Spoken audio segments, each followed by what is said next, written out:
So guys, tingnan niyo yung plaza ng Liganes nangyari.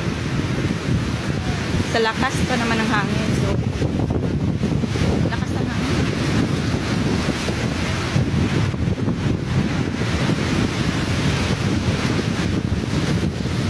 Nadulas. Dito ako sa labas kasi bibili ako ng ulam. So, grabing lakas ng hangin.